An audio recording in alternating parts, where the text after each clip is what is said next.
What's up, Harry? Coming to you live from left field, it is Harry Cassell joining me always. What up? What's up, my man? Garrett Martin tuned in out here, Bloomington, Indiana. Archie Miller country. I've been running wind sprints all day. The Hoosiers headed down here. I think I might walk on. Episode 7. What's good? Two left fielders. It's wild, bro. 7 episodes? I might say like my friends at the horse track, at the racetrack, whenever they got a nice 7 horse. Come on down there with that 7 horse. Come on down there with that 7 horse. Welcome to episode 7.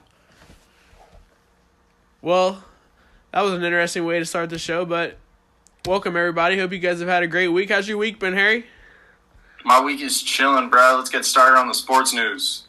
If there's any sports news regarding Tom Brady, that's what you start the show with.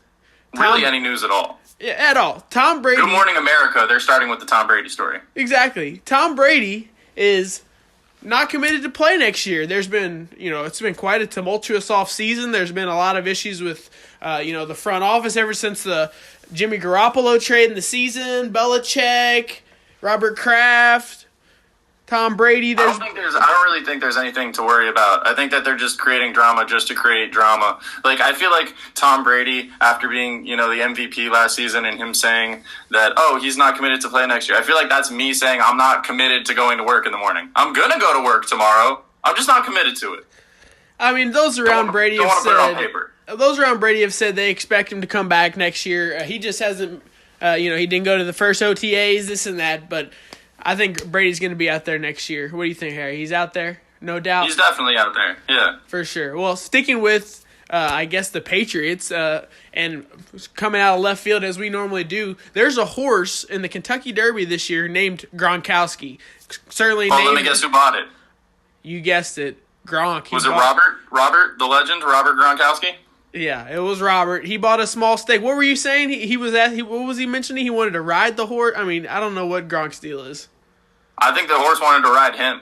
Yeah, something like that. That would make sense. I mean, we got the Kentucky Derby coming up in a couple of weeks. Everybody's getting fired up. It's the 15-year anniversary of Funny Side's controversial contested Kentucky Derby in 2003. A dear friend of ours, he's been seen crying across the national television across the country, cheering on Funny Side. So crazy to think it's been 15 years already since that year, 2003. Do you have a Kentucky Derby pick for the fans at home? My pick this year, there's a lot of people going with this horse, Justify. Don C seems to like this Justify horse. Jose likes a horse called Mendelssohn. There was a horse named Catholic Boy I liked a lot for various different reasons, but he wasn't going to make the he ended up dropping out of the pool. So I think that I'll just go with Justify and Mendelssohn as my exacta box headed into Derby week. My pick is Funny Side. Oh, Funny Side. He's about 18 years old. So? LeBron was 18 when he came in the league. Oh. We have a question this week from Twitter. If you want to get in touch with the show's Twitter page, you can follow us at 2leftfielders. This actually comes from our good friend Jose Abdon Santos Leon Jr. Am I saying that right? I think that's right. You might have left 2 or 3 names out. Who are the Jets drafting? Excellent pick, Jose. The least promising prospect at the quarterback position for wherever it lands on the board. 6, right? They're pick 6. Probably Baker Mayfield. I'm going to say probably Baker Mayfield. That's probably who they're going to take. Who they should take, which is not the question, but I'm going to take that question anyway, is they should trade down and take Lamar Jackson, Louisville legend. What do you think? You know what? If the Jets took Lamar Jackson, I'd be fired up. They'd have Lamar and Teddy Bridgewater in the same QB room. I mean, I don't know. It'd be a lot of steam, but quite frankly, I'd love to see Lamar go to your Miami Dolphins there at home. I think that'd be a lot more exciting. You know what? I keep hearing this take all around, like we don't have Tannehill. Tannehill he's a bum. Everyone thinks. No. We made it to the playoffs 2 years ago with Tannehill, right? And now we try to do it with this garbage barrage of quarterbacks that are 36 that no one even cares about, that smoke cigarettes in the middle of the field, and I'm not having it. And Tannehill is coming back, and we're going to be fine, and we don't need Lamar Jackson. Thank you very much. Sticking back to Jose's Jets question, I could see them trading away every first-round pick they've got for the coming years to whatever that Springling was just so they can pick up Johnny Manziel. What do you think? I mean, that's a move I could see the Jets making. Oh, man, they're terrible. I don't even know how to bring this up. I've tried every week not to talk about Fortnite. Every week I kind of go, maybe. I know a lot of athletes play it. I kind of play it. More of a PUBG guy myself. But Fortnite is just taking over sports. Everyone plays Fortnite. Lonzo Ball plays Fortnite, Juju Smith-Schuster, and now J.J. Watt is getting in on the action. He tweeted, won Fortnite by camping in a bush. And you ready? Here's my left field take. Should spend less time in bushes and more time on fields. Yeah, I'll say it. J.J. Watt played 8 games in the last 2 years. Yeah, how about you get out of bushes, get on fields, J.J.? You coming right at Mr. Walter Payton? It's definitely a left field take, but I don't know much about this Fortnite game. I see it all over social media. Everybody's always playing it's free. It's free. I don't understand how games work like that. It's a free. You can play it for free, and then if you want your character to look like a bunny rabbit, that's $20, which is wild. Usually, I feel like it's not games aren't supposed to work like that. You should buy the game, and then as you play the game, you unlock new content. But that's not how this game does it. I ain't playing, Harry. I'm sorry, bro. But maybe that's good. Bro. You'll ruin me. I'm trying to live till the end. I'm not trying to drag your ass around. Fair enough. Well, in other news this past weekend, FSU quarterback DeAndre Francois had his apartment raided. They were tipped off that he was selling weed. They'd been watching DeAndre's apartment for the past couple of months. They found it, and all they could find was Stephen A. Everything eviscerated, thrown away, confiscated, taken from you because you can't stay off the weed. Come on, DeAndre. You're a D1 starting QB, and you're selling a little pot out of your apartment. You need to chill out, bro. Enough of that. That sound is courtesy from ESPN on our First Take on ESPN. Thank you so much, Stephen A., for letting us use that, obviously. Yeah, we don't want to get served by ESPN. My bad. I do want to get served. Nothing would make me happier than if I woke up one morning and it's like, hey, your podcast that averages 50 views, give it to us. Come on. Staying in marijuana-themed news, High Times Cannabis Cup 420 event in Southern California was rejected this week by the Senate in California, which means an estimated 20,000 marijuana enthusiasts now face a sober 420 at one of the nation's premier pot festivals. But it's not really deterring people. Tickets are still selling. Nas, Lil Wayne, and 2 Chainz are still expected to perform. The only really people that aren't benefiting from this are the concession stands. Oh, 5 minutes at the Apollo. Oh, right there. Unbelievable. All I gotta say is we might have to check in with ESPN and Stephen A. again. They need to do something. Stay off the weed. Thank you for that, Stephen A. Again, courtesy of ESPN. The playoffs. Entertainment Sports Programming Network. Programming? Probably programming. Something like that. Well, the NBA playoffs. Is it the NBA playoffs? Are the NBA playoffs happening? They've been going crazy, bro. I don't know if you caught this. Now, this one's close to home for me and a lot of my buddies around town. Terry Rozier and Eric Bledsoe, who they've been going back and forth. Did you catch this at all, Harry? Let me pull this up. Rozier was asked a question. Why does no one know Eric Bledsoe's name?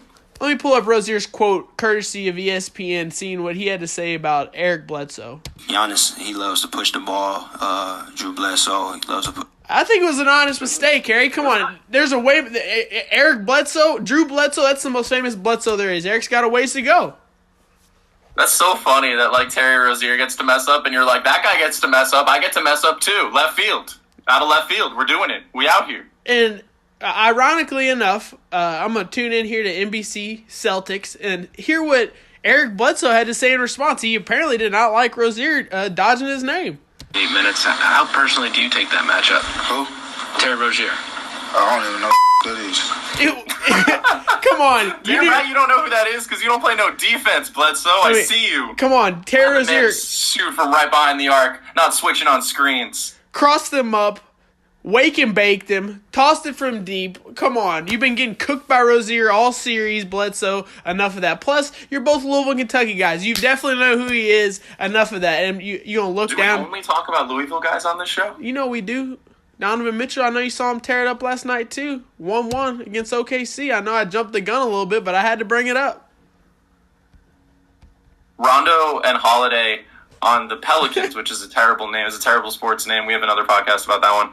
They are just shutting down Damian Lillard and CJ McCollum. For the first, couple quarters, they can't really get anything off, and then Damian Lillard has to turn on Dame time and take step back threes and do all this crazy stuff. And it's weird because I feel like the Portland Trailblazers are the better team, but they don't really match up well with this length that Rondo and Holiday are just coming at them with. And then they have Pekovic or Vukovic, one of the Nicholas, and they're they're making the court a little bit bigger for them so they could play outside of the paint. And then you just have Anthony Davis who can just run through everything. And I think that offense is really, really working, and their defense is being even better, just shutting them down. What do you think about the Portland Trailblazers Pelicans matchup? I think AD's just been showing out. I think Holiday's been just absolutely shutting down Dame and CJ, like you mentioned. I think this series is over. It's 2-0 headed back to NOLA. I think that's Eric Holiday. What I call him? Is Eric Holiday? No, because it's Eric Bledsoe, and you call him Drew Bledsoe, and it's Drew Holiday. Damn, that was such a good joke. Oh, come on, bro. That one slipped right by me. It was a good joke. Pelly's got this series wrapped up in 5. Call him that right now. Moving along in the NBA playoffs, the Toronto backcourt versus the Washington backcourt. It hasn't been close. Washington has been dysfunctional all year. John Wall has had a lot of time out. Toronto has a deep bench, solid ball movement, and most importantly, they will not beat you-know-who in the next round. They won't, so let's just talk about that series.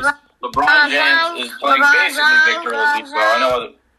Yeah, that's right. Oh, I'm sorry, I cut off the sound. LeBron James kid's got way too much to say. I think though they went down 0-1 early, I think LeBron's 46 last night came out and balled. I think LeBron is going to be getting the gears going for the Cavaliers. What do you think? I think that Victor Oladipo did the Wakanda celebration. It was hella dope. I'd agree. Definitely hella dope. I mean, he rocked the... I'd agree with you. This isn't really one of the better series. I wouldn't say that this is a series to watch. I could still see, even with that first loss, I still think LeBron is going to make it to the finals. I just don't see, this Toronto team, the Washington team, the Pacers, Philly, the Heat. I don't think any of those teams can take down the legend that is LeBron James. And speaking about, Heat and Philly, I want to go to that series. Being a Heat fan is very important to me. Embiid hasn't been playing in it yet. He might possibly play tonight, and he says he's being babied. He went on IG, just complains about his lack of playing time and how all these people are babying him. But you trust the process. You guys are supposed to play for the future. If there's even a chance that Joel Embiid isn't 100%, I feel that organization, because I don't think even with him they're beating LeBron. So they're thinking about the future, and they don't want to mess up Embiid, his foot or his calf or his thigh or his head. Yeah, that's what he's got. Jesus, that man's been injured a lot. He has been, exactly. So you need to chill out, Joel. Also, while I'm at it, Kevin Hart, you're a bad fan. Like, Kevin Hart is, on the floor yelling at Dwayne Wade sitting next to Allen Iverson. You're a bad fan. If you're not there at the trust the process moments, you don't deserve to be there on the floor in a playoff game. Drake is there. Drake is always there all season when no one cares about Toronto in the middle of January. Drake is there. And you're kind of jumping on this bandwagon. I'm not feeling it, Kevin Hart. I'm kind of on Team Dwayne Wade and Team Gabby Union on this. What up?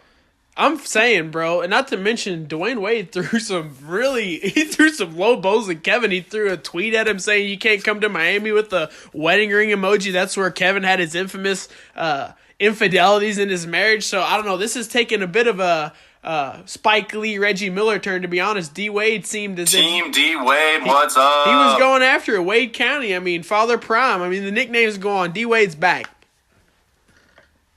J. Cole this week tweeted locations in New York City and London, and his album comes out tomorrow. And the way that he's promoting it is he tweeted, no cameras, no phones, no bags, no press list, no guest list. And if you showed up, I think the first 50 or 100 people, they got to listen to the album. And my friend in New York was actually one of the people to listen to it, said it was super good. I know one of the songs leaked this week. I'm actually not listening to it. I want to listen to the album in its entirety. What do you think of this strategy, G? I think it's great, man. J. Cole's a great artist, great lyricist. He's definitely one of the best in the game. I think doing something like this is definitely, it's super unique. A lot of times people would get caught up in having their phones, taking their pictures, trying to get really just tied up in social media all the time. And considering that J. Cole is such a lyricist, people were really able to, soak in the album especially like this where it's just no list. It's just off the top of his head. I think this is dope. No guest list, though. That's the one thing that I was like, like you're showing up in New York. You got some celebrities in New York. What if, like, Barbara Corcoran shows up? You're not going to let Barbara Corcoran bring in her sister? I don't even know who Barbara Corcoran is, bro. She's the girl from Shark Tank. Fair enough. I was trying to think of a big New York celebrity, and I was like, Carmelo, and then I was like, wait, he doesn't play there anymore. And then I was like, Barbara Corcoran. Got it. Ridiculous. Well, so hip. Sticking with hip-hop news this week, Kendrick Lamar, he won a Pulitzer Prize for his Grammy Award-winning album, Damn, that had come out last year. I mean, it was a personal favorite of mine, all-time great album. The song Fear, probably my favorite rap song of all time. It's pretty amazing to see, Top 5 Rihanna collab of all time. Yeah, come on, bro. I mean, hip-hop is mainstream now, and it's really and it's great to see Kendrick get recognized for his talent. It is, and now he has a GP, which is a Grammy and a Pulitzer, but he still has nothing on Kobe. This is courtesy of ESPN again, who has an LMAO, which is the Larry O'Brien Trophy, a MVP, an All-Star MVP, and most recently, an Oscar. So thank you for that, Zach Lowe. That's super funny. LMAO. I guess you're right. Kendrick doesn't really have much on Kobe. No one has much on Kobe. Ridiculous. Except for the Golden Knights. You hear about this? Golden Knights are cruising through the playoffs to become the first expansion team to sweep a team in the playoffs in their inaugural season after completely smoking the LA Kings this past week. I think that's enough, Harry. I think we're venturing a little too far into left field. Hockey. Is this just a bit now, or are we just going to cut me off when I talk about hockey? I think we are. If you like the show, tell your friends, subscribe below, follow us on Twitter at 2LeftFielders. We'll be on IG soon. We're trying to get a podcast page running. Stay with it. So they have this guy, Riley Smith. Enough, Harry.